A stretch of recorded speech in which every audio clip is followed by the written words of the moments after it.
விட்டு போன வாழ்க்கை திரும்ப கர்த்தர் எனக்கு தருவாரா? அந்த உயர்வு எனக்கு தருவாரா? அப்போ யோபு இந்த இடத்துல ரொம்ப அழகா சொல்றாரு, இல்ல என்னுடைய தோல் முதலானவைகள் அழுகி போனாலும் நானே அவரை பார்ப்பேன்.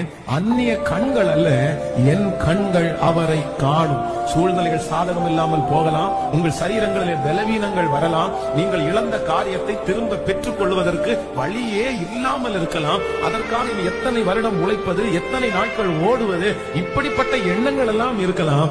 ஆனா ஆண்டவர் வாக்கு கொடுக்கிறார், மகனே மகளே, நீ ஒரு நம்பிக்கையை இழக்காத. அது என்ன நம்பிக்கைன்னா, நீ இழந்ததை மீட்டு திரும்பவும் உன்னை கர்த்தர் கொண்டு வருவார்.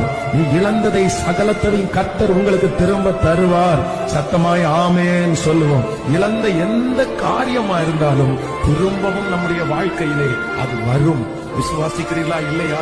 நான் நம்புகிறேன், நீங்கள் இழந்த ஜெப வாழ்க்கையை ஆண்டவர் திரும்ப தரப்போகிறார்.